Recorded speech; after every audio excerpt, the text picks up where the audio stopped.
Hello प्यारे students, आज हम बात करने वाले हैं अभी जो रिसेंटली एग्ज़ाम हुआ था क्लास 10th का मैथ्स का मिड टर्म एग्जामिनेशन। स्टैंडर्ड ये बॉयज़ शिफ्ट का है। किसका है? बॉयज़ शिफ्ट का, या आप सेकंड शिफ्ट का भी कह सकते हो। इसके सॉल्यूशंस हमने किए हुए सभी को, तो आप देखें क्वेश्चंस को। पहले आप क्वेश्चंस चेक कर लें, आप खुद से ट्राई कर लें पहले क्वेश्चंस को, एक बार स्क्रीनशॉट या पॉज करके देख सकते हैं। और इनके हमने आंसर्स किए हैं, तो आप इन्हें भी चेकआउट कर सकते हैं। जैसे कि पहला हो गया, पहले का आंसर है आपका ट्राइंगल दे रखा है आपको, दोनों ट्राइंगल सिमिलर है। Area of perimeter of triangle, आपको जब ट्राइंगल सिमिलर होते हैं तो इनके साइड का रेशियो, मतलब पेरीमीटर का जो रेशियो होता है इनके साइड के रेशियो के बराबर होता है, जिसकी वजह से हमने पेरीमीटर दे रखा था और साइड इसमें से एक दे रखी थी, एक पूछ रही थी, क्रॉस मल्टीप्लाई वगैरह करके हमने इसका आंसर निकाल दिया। ठीक है, सेकंड वाला क्वेश्चन देख लो एक बार। The difference of the circumference and the radius of the circle is, तो इसका सेकंड वाले का है, डिफरेंस का मतलब होता है पेरीमीटर का और रेडियस का जो डिफरेंस है वो इतना है। बस सॉल्व कर दिया तो आपका आंसर कितना आ गया? 44। ठीक है, आप पॉज करके देख सकते हैं इसको और समझ सकते हैं, इजी वे में हमने लिखा हुआ है। अब क्वेश्चन नंबर 3 क्या है देखो। क्वेश्चन नंबर 3 लिखा है आपका, if 1 0 of the polynomial this is this. देखो इस इक्वेशन का, इस पॉलिनोमियल का एक जीरो दे रखा है, तो पूछ रहा है के की वैल्यू निकालो। जीरोस का काम ही होता है कि अगर इस इक्वेशन में हम इसकी जगह पे जीरो रख दें, इस पूरी इक्वेशन में x की जगह पे जो जीरोस दे रखा था उसको रख दे, बस k की वैल्यू निकाल दो, और जिससे k की वैल्यू क्या निकली? -4। ठीक है, अगला क्वेश्चन है आपका, आप इसे चेक कर सकते हैं। ठीक है, वीडियो को स्टॉप करके आप आराम से देखिए। अब क्वेश्चन नंबर 4 है, if sine A plus cos B बराबर 1 है, ए की वैल्यू 30 डिग्री है, तो बताओ बी, यहाँ पर ये भी लिखा है कि B is an acute angle, B भी एक एक्यूट एंगल है, तब बताओ बी की वैल्यू क्या होगी। Okay, sign A plus B बराबर कितना है? साइन ए प्लस बी बराबर है, जो वैल्यू थी वो रखी और फिर इधर उधर भेजकर प्लस का था इधर गया माइनस का, सॉल्व कर दिया तो आपका आंसर 60 डिग्री आ गया। ठीक है, बात करते हैं क्वेश्चन नंबर 5 की।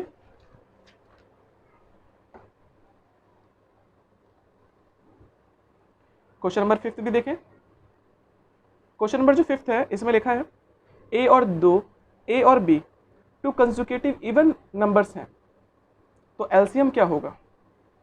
तो इस टाइप का ये क्वेश्चन बिल्कुल आपका नया है। ठीक है, तो समझते भी और करते भी हैं।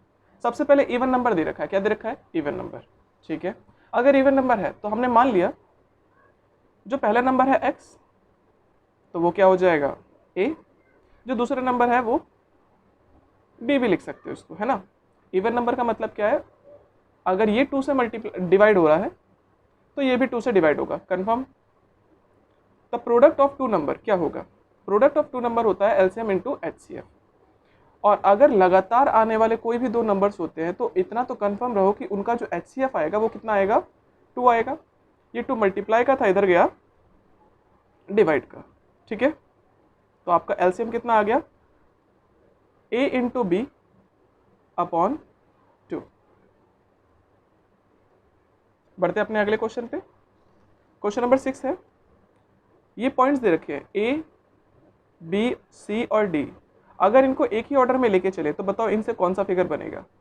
अब देखो, फिगर बनाने के लिए हमें डिस्टेंस फॉर्मूला लगाना पड़ेगा, तो सबसे पहले हमने क्या बनाया था? फिगर बनाया और ये कोऑर्डिनेट्स को रख दिए, इन चारों कोऑर्डिनेट्स को रख दिया। फिर हमने ए बी निकाला, बी सी निकाला, सी डी निकाला और डी ए निकाला। ए बी निकाला, बी सी निकाला, सी डी निकाला, ए डी निकाला। हमने क्या देखा? ये 20 है रूट में और ये भी 20 है, ये 80 है, ये भी 80 है, मतलब आमने सामने की साइड तो बराबर है। ये साइड इस साइड के बराबर है, ये साइड इस साइड के बराबर है। इसके बाद हमने डायगोनल निकाले। डायगोनल क्या है? अलग अलग है। जब डायगोनल अलग होते हैं तो इस केस में ये फिगर जो बनता है,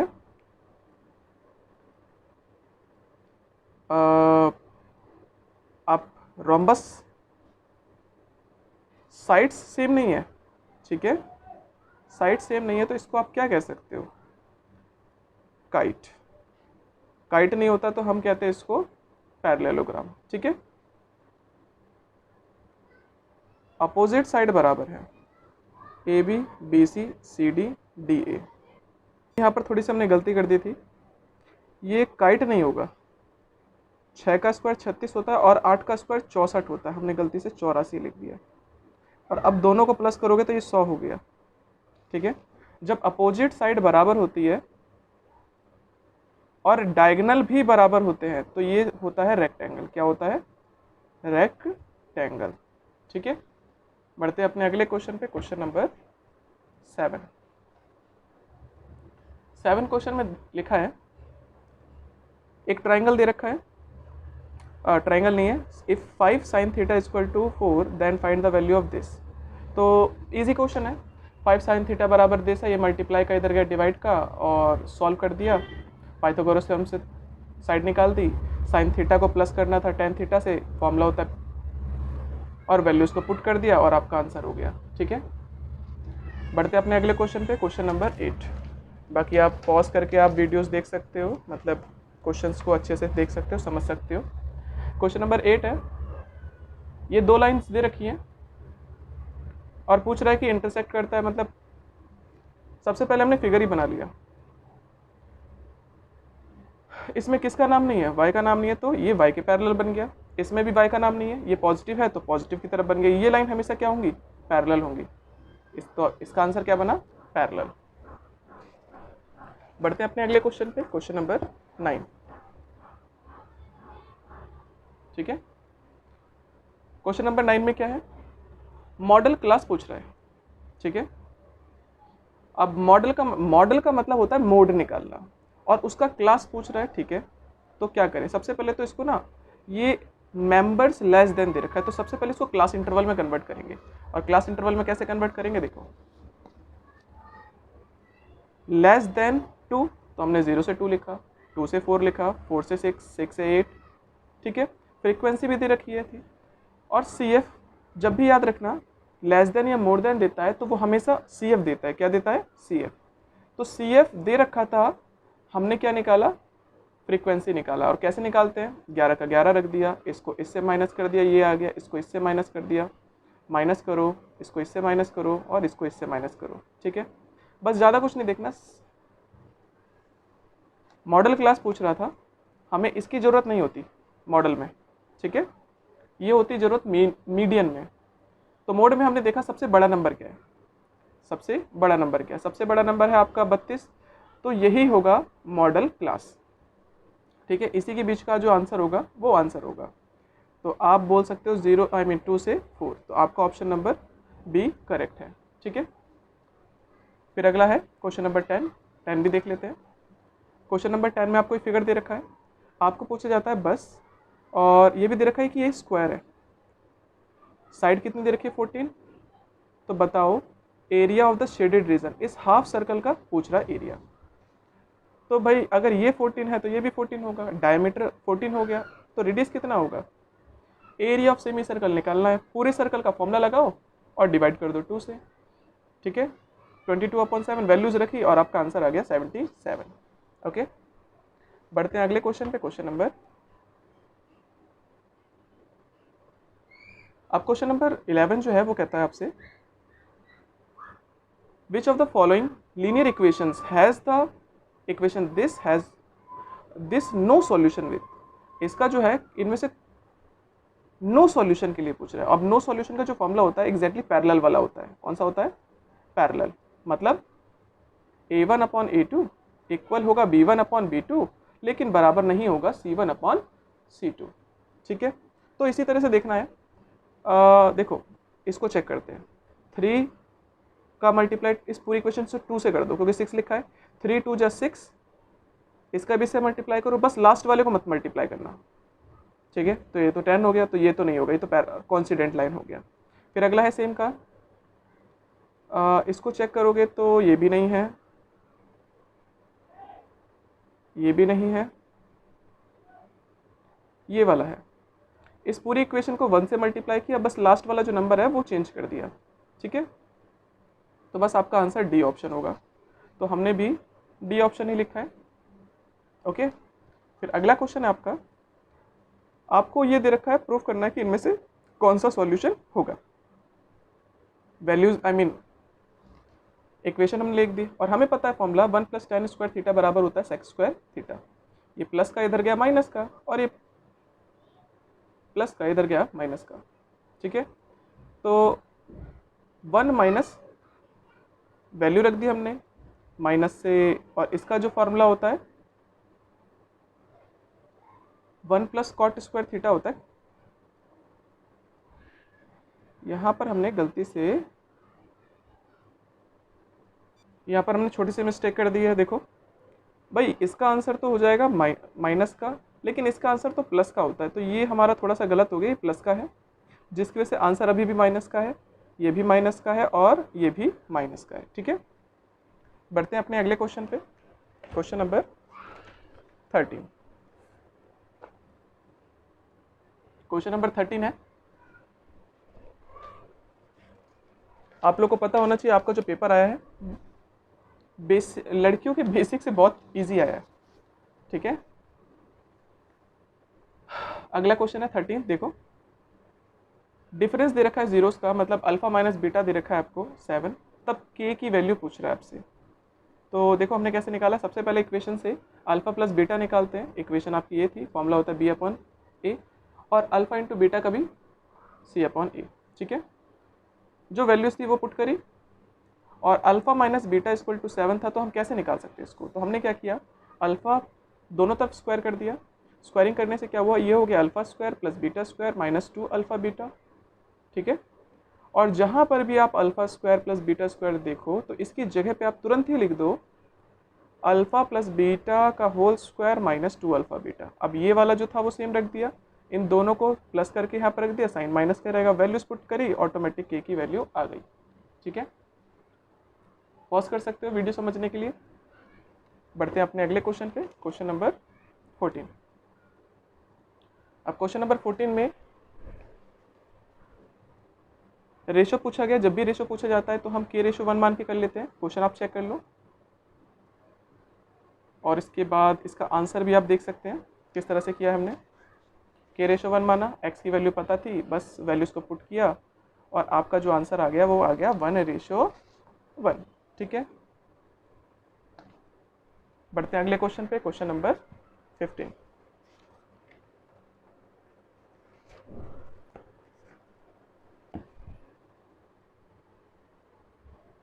अब क्वेश्चन नंबर 15 भी आपसे कहा जाता है, देखो आपको पेरीमीटर पूछा जा रहा है, ठीक है। अब याद रखना सेक्टर का पेरीमीटर पूछा है इसने। कई बार ये कंफ्यूज करने के लिए फिगर बोल सकते हैं, पेरीमीटर ऑफ फिगर या पेरीमीटर ऑफ। अब जब सेक्टर की बात करते हो तो सेक्टर सिर्फ ये सेक्टर की बात कर रहा है, तो यहाँ पर दो केस हो सकते हैं भाई। अब सेक्टर जो होता है वो 3 चीज़ से मिलके बनता है, एक तो आर्क और ये भी, ठीक है। मतलब इसकी भी लेंथ निकालो और प्लस इसको और इसको भी प्लस कर दो, तभी सेक्टर का लेंथ निकलेगा। क्योंकि लेंथ ऑफ आर्क नहीं बोला इसने, अगर आर्क की लेंथ बोलता तो हम वो काम करते, लेकिन पेरीमीटर ऑफ सेक्टर बोला है, तो सेक्टर में क्या करेंगे, इसकी भी लंबाई निकालेंगे, इसकी और इसकी भी। तो देखो 10.5 और 10.5 कितना हो गया, 21।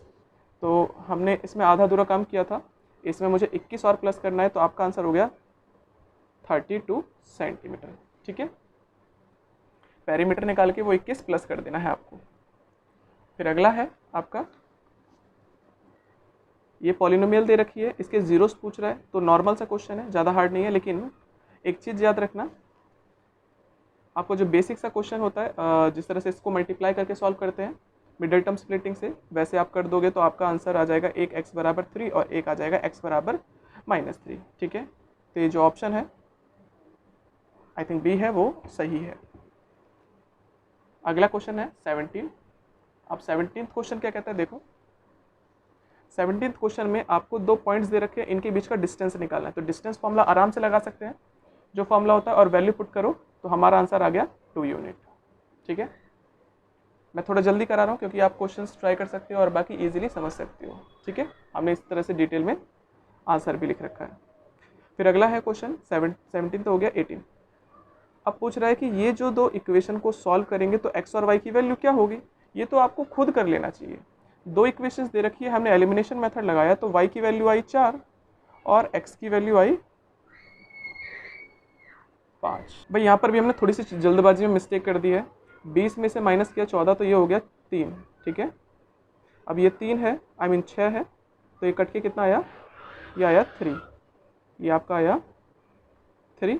और इस y को 3 को पुट कर दोगे तो आपका देखो आंसर क्या बना, 5 3 15, 15 और 15 को माइनस किया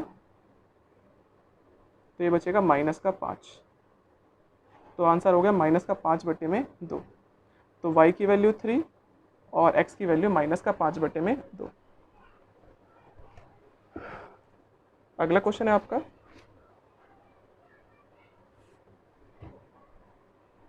देखो अगला क्वेश्चन है 19। अब इस क्वेश्चन में बोला गया है the HCF of two number to prime factor of the product of this number. देखो 19वां क्वेश्चन करते हैं। अब इस क्वेश्चन में बोला गया HCF of two number is the product of this numbers. दो प्राइम नंबर लोगे तो उन्हीं नंबर का HCF आएगा। सपोज दैट मैंने 2 ले लिया, एक नंबर प्राइम है, एक ले लिया ये, तो इनका HCF जो आएगा वो इन्हीं का प्रोडक्ट आएगा। HCF जो आएगा वो इन्हीं का प्रोडक्ट आएगा। क्या सही है, गलत है? इसका HCF जो आएगा वो आएगा 1। अगर LCM बोला जाता तो ट्रू होता। तो ये तो हो गया भाई फॉल्स, ठीक है, ये हो गया फॉल्स। अब यहाँ पर लिखा है 1 is the only common factor of prime numbers, ये ट्रू है आपको, मतलब ये गलत है और ये ट्रू है। तो इसका ऑप्शन कौन सा हो जाएगा, बोथ। ये तो गलत है, ये भी गलत है, तो ऑप्शन नंबर डी इसका करेक्ट होगा। और इसके बाद फिर क्वेश्चन नंबर 20 है, यूनिक सॉल्यूशन बोल रहा है। क्या पूछा जा रहा है कि ये यूनिक सॉल्यूशन है। यूनिक सॉल्यूशन का मतलब होता है एक, तो मैंने इसका आंसर लिखा नहीं है, फटाफट कर देता हूँ, ठीक है। तो आप 1/2 बराबर है 3/5, बस इतना चेक कर लो, क्योंकि यूनिक सॉल्यूशन का मतलब होता है A1/A2 बराबर है, नहीं होता B1/B2 के। तो बराबर तो नहीं आ रहा, मतलब ये तो ट्रू हो गया। अब दूसरा क्वेश्चन है, यहाँ पर C2 जो होगा वो -2 होगा, बिल्कुल। जो सेकंड इक्वेशन में है C2 क्या होगा, -2, तो ये भी ट्रू है। तो याद रखना दोनों ट्रू है, लेकिन एक्सप्लेन कुछ नहीं कर रहा। Both A and true, A and R are correct, but reason is not the correct explanation of A, क्योंकि यहाँ पर इसको एक्सप्लेन नहीं कर रहा, बस बता रहा है कि इसकी एक C की वैल्यू हो गई, ठीक है। तो ऑप्शन नंबर बी इसका करेक्ट होगा। 21। तो देखो भाई क्वेश्चंस आपके सामने है, आई मीन क्वेश्चन ये रहा। पहले आप क्वेश्चन की फोटो ले सकते हो, देख सकते हो क्वेश्चन, ओके। पॉज करके आप आराम से देखो और इसके बाद क्वेश्चन का आंसर देखो। ज़्यादा टाइम नहीं लेंगे इसमें हम, बढ़ते हैं आप अगले क्वेश्चन पे।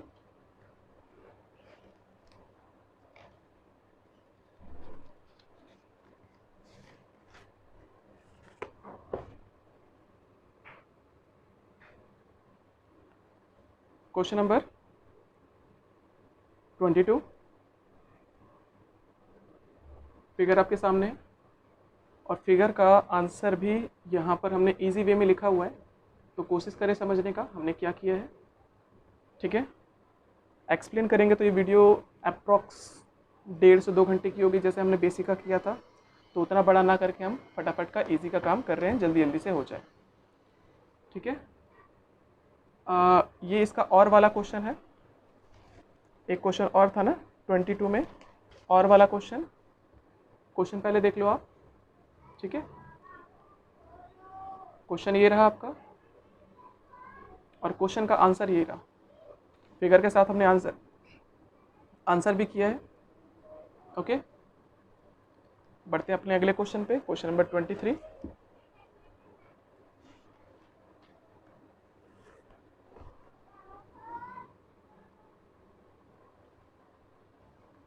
अब क्वेश्चन नंबर 23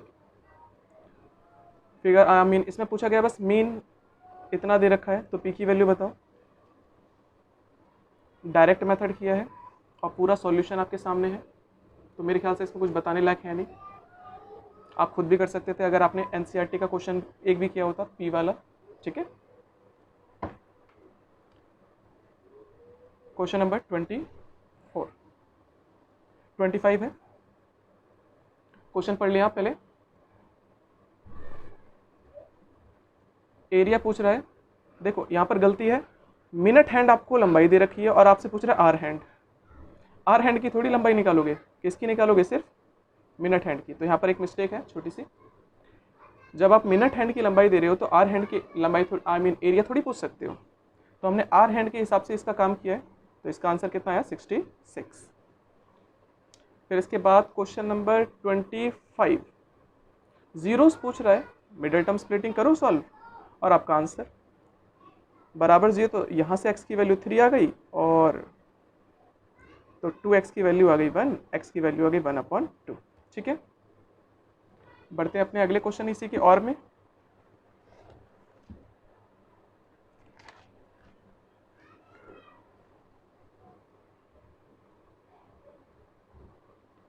और वाला क्वेश्चन देख लो, इक्वेशन दे रखा है आपको इसकी वैल्यू पूछ रहा है। ठीक है, इक्वेशन से पहले हमने इसकी वैल्यू निकाली, प्रोडक्ट ऑफ ज़ीरो निकालते हैं, ये sum of zero product of zero value रखी, और जो निकालना था उसमें एलसीएम वगैरह लिया, और जो आंसर आया वैल्यू पुट करी, और आपका आंसर क्लियर। ठीक है, बढ़ते हैं अगले क्वेश्चन नंबर 26। अब क्वेश्चन नंबर 26 क्या कहता है, देखो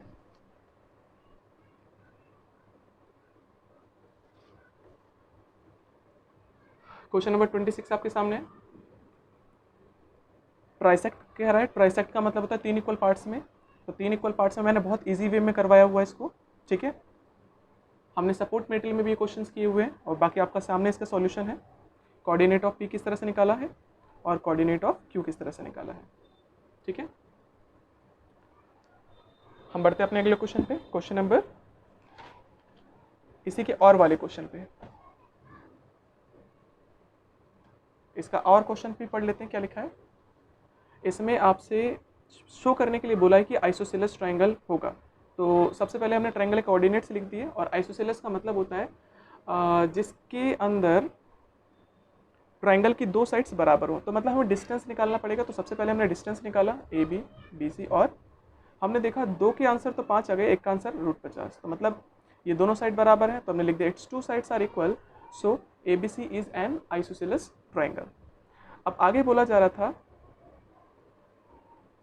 कहाँ गया क्वेश्चन, BD एक मीडियन है AC पर, तो बताओ कोऑर्डिनेट D के क्या होंगे। अब जब ये मीडियन है तो रेशियो बनेगा 1:1 का, तो हमने सीधे मिड पॉइंट फॉर्मूला लगा दिया। ठीक है, इन दोनों कोऑर्डिनेट से, तो जो कोऑर्डिनेट निकला वो भी हमने लिख दिया आंसर। बढ़ते हैं अगले क्वेश्चन पे, क्वेश्चन नंबर 27 क्वेश्चन देखिए। यहाँ पर सब्सटीट्यूशन मेथड लिखा है, और सब्सटीट्यूशन मेथड का इस्तेमाल करते हुए हमने वैल्यू निकाली है, एक की 40 और एक की 15। ठीक है, अगला क्वेश्चन है क्वेश्चन नंबर 28। भाई ये क्वेश्चन तो है जो आपको रटना पड़ेगा, पेपर में आता ही आता है। 2 टाइप के क्वेश्चन होते हैं रूट के, चैप्टर 1 में, है ना। यहाँ पर √3 दे रखा है, NCERT का, ये तो उसमें बताने लायक कुछ है नहीं, बाकी फिर भी सॉल्यूशंस हमने इसके आपके लिस्ट में किया हुआ है। बढ़ते हैं अगले क्वेश्चन पे, क्वेश्चन नंबर 29। अब 29 क्वेश्चन कहता है आपसे,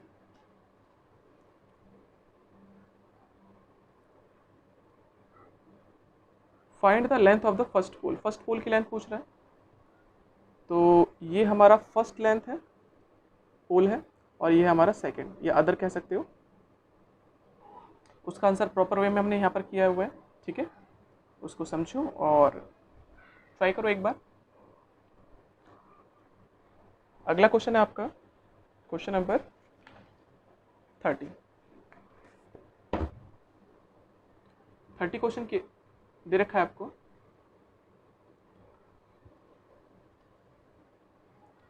इक्वेशन दे रखी है, और ये भी दे रखा है अल्फा प्लस बीटा बराबर होता है 1/2 अल्फा बीटा। तो ज़्यादा कुछ नहीं किया हमने, तो के की वैल्यू पूछ रहा है आपसे।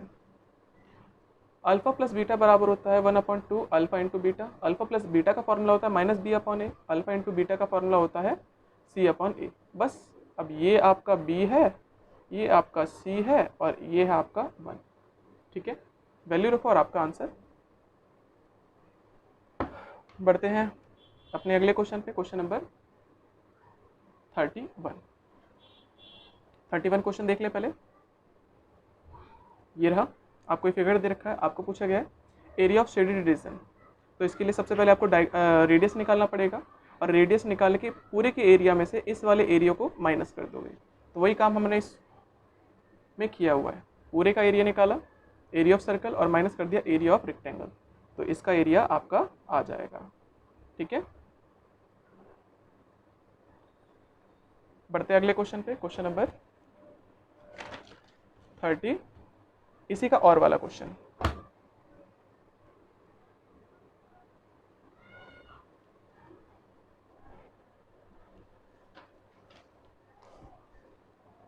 इसका और वाला क्वेश्चन है आपके सामने। ठीक है, फिगर नहीं दे रखा है, हमें फिगर बना लो, बढ़िया रहता है।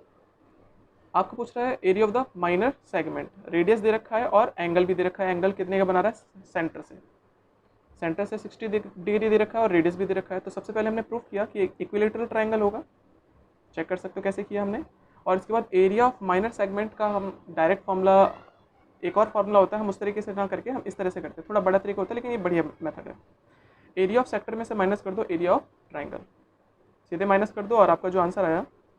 ठीक है, बाकी हो सकता है कहीं पर प्लस माइनस की मिस्टेक हो चुकी हो, तो उसको भी आप देख लेना, एडजस्ट कर लेना, क्योंकि जल्दबाजी करने में हमसे भी छोटी मोटी गलती हो सकती है। ठीक है, और मैंने इसको क्रॉस चेक नहीं किया। अगला क्वेश्चन है आपका प्रूफ वाला। देखो भाई, क्वेश्चन आपका ये था, चेक कर सकते हो, पहले तो खुद से ट्राई किया करो और बाद में इसका आंसर देखो।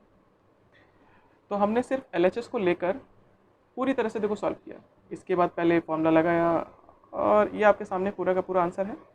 डिटेल में से आप चेक कर लें, अच्छे से चेक कर लें, और समझ में आपको ये 100% आएगा। ठीक है, क्वेश्चन नंबर 33 देखते हैं। 33 ये क्वेश्चन थोड़ा सा इस तरह से दे रखा है, आप बाकी पेंसिल से लिखा हुआ ना देखें, ये बच्चे का उसने ट्राई किया होगा कुछ ना कुछ।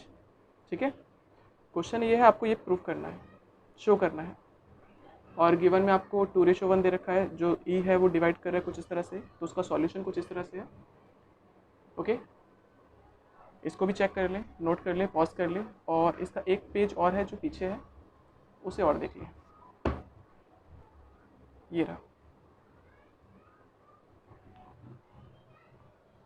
ठीक है, इसे पॉज करके आप नोट कर सकते हैं और समझ सकते हैं। तो बढ़ते हैं अपने अगले क्वेश्चन पे।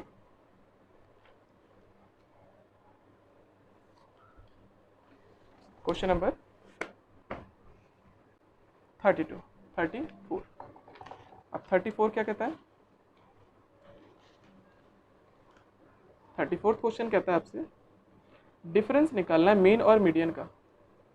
अब डिफरेंस निकालना है तो दोनों ही काम निकालने पड़ेंगे, मीन भी निकालना पड़ेगा और मीडियन भी निकालना पड़ेगा। तो हमने आपके लिए ये मीन निकाल रखा है सबसे पहले। ठीक है, और मीन निकालने के बाद हमने ये मीडियन भी निकाल रखा है। ओके, मीडियन जो भी आया तो डिफरेंस पूछ रहा था, तो मीन में से माइनस कर दिया मीडियन को, तो जो आंसर आया वो आपका ये है। ओके, अब इसका और वाला क्वेश्चन भी देखते हैं।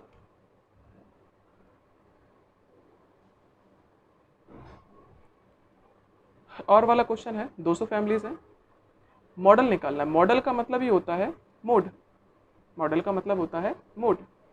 तो सबसे पहले हमने क्या किया, दे रखा था तो मॉडल या मोड निकाला, और मोड आपको निकालना होगा, तो वो हमने निकाला, कुछ इस तरह का हमारा आंसर आया।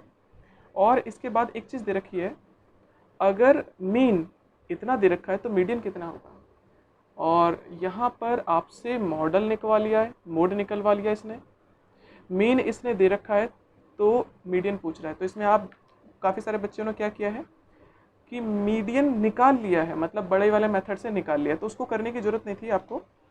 तो आपको क्या करना था, सीधे मोड का फॉर्मूला आपको याद होना चाहिए। ठीक है, 10th क्लास की NCERT बुक में भी है, मोड का फॉर्मूला होता है 3 मीडियन माइनस 2 मीन। तो मोड हमने निकाल लिया, रख दिया। मीडियन दे रखा था इसने, मीडियन नहीं दे रखा था, सॉरी, मीन दे रखा है। क्या दे रखा है? मीडियन तो पूछ रहा था। हाँ, मिस्टेक कर दिया भाई मैंने। यहाँ पर हमारा मिस्टेक हो चुका, गलती से मैंने उसको, देखो यहाँ पर मीन दे रखा था और मैंने गलती से मीडियन ले लिया। तो इट इज़ माई, ये मेरी पूरी तरह से मिस्टेक है। तो यहाँ पर मुझे मीडियन लिखना होगा और यहाँ पर, और मीन के अंदर लिखना होगा 2662.50।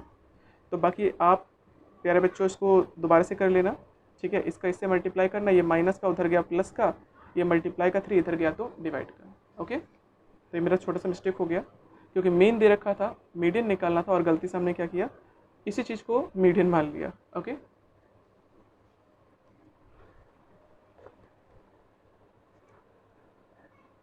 बढ़ते हैं अगले क्वेश्चन पे। Question number 35 question. Total marks इतने दे रखे हैं, अगर सही मार्क्स के 4 नंबर मिलते हैं और 1 मार्क कटते हैं गलत के, ठीक है। तो ये रहा आपके सामने क्वेश्चन का आंसर, प्रॉपर वे में समझे। तो हम बढ़ेंगे सीधे अगले क्वेश्चन पे, ठीक है। अब इसके बाद जो सेक्शन आता है वो आता है केस बेस का। अब केस बेस का क्वेश्चन जो है वो भी हमने सॉल्व किया है। ओके, देखो केस बेस का क्वेश्चन ये रहा, डायग्राम भी बनाना है, डिस्टेंस भी बताना है, किसका, कार से रेस्टोरेंट का और कार से पर्सन का। तो हमने दोनों काम कर रखे हैं। तो याद रखना बीच में जो है 60 डिग्री जो है वो है पर्सन, मतलब जो पर्सन है वो पास में खड़ा है, और जो डी है वो है आपका कार जो है दूर है। तो सबसे पहले फिगर बनाया, उसके बाद हमने ये दोनों सॉल्यूशंस कर दिए, ठीक है। पता नहीं √2 क्यों दे रखा था, ज़रूरत तो पड़ी नहीं। ओके, यहाँ पर हमने तीसरा पार्ट नहीं किया, वो तीसरे पार्ट में था, हो भी सकता है, sorry for that, I forgot. Question number 37 तो आप लोग को देखने की ज़रूरत भी नहीं है, ये सबसे इजी क्वेश्चन आया था आपके, है ना। कह सकते हो फ्री के नंबर है। प्राइम फैक्टर निकाल दो, HCF निकाल दो, और अरेंज करना है, इसको ना करके आप लोग इसको कर सकते थे। वैसे जब भी अरेंज करने की बात आ रही है, ठीक है, तो यहाँ पर हम क्या निकालेंगे, मैंने आपके सामने आंसर रख रखा है। पहले प्राइम फैक्टर किया हमने, पहला वाला क्वेश्चन, दूसरे में HCF निकाला, और तीसरे में हमने LCM निकाला, ठीक है। How many books will be there in each stack. Okay भाई, यहाँ पर हमने थोड़ी सी मिस्टेक कर दी है फिर से। Okay, how many books will be there in each stack if science maths book are arranged. Okay, सुनो, मिनिमम नंबर पूछ रहा था, हर एक स्टैक में कितनी कितनी बुक्स होंगी, minimum number. How many books will be there in each stack, हर एक स्टैक में कितनी कितनी बुक्स होंगी ये पूछा जा रहा है, ठीक है। बाकी आप चेक कर सकते हो। इसके बाद एक क्वेश्चन और था, और वाला बहुत ईजी है, उसे आप ट्राई कर सकते हो, ठीक है। और इसके बाद ये क्वेश्चन हो गया, लास्ट क्वेश्चन था आपका क्वेश्चन नंबर 38 क्वेश्चन भी देख सकते हैं आप। फिगर दे रखा है, इस फिगर के अंदर कोऑर्डिनेट्स भी हैं, ठीक है, और कोऑर्डिनेट के साथ जो क्वेश्चन बेस दे रखे हैं इसने, तो क्वेश्चन भी हमने यहाँ पर कर रखे हैं। ओके, डिस्टेंस पूछ रहा था, दूसरे का आंसर है ये, और तीसरे का आंसर जो है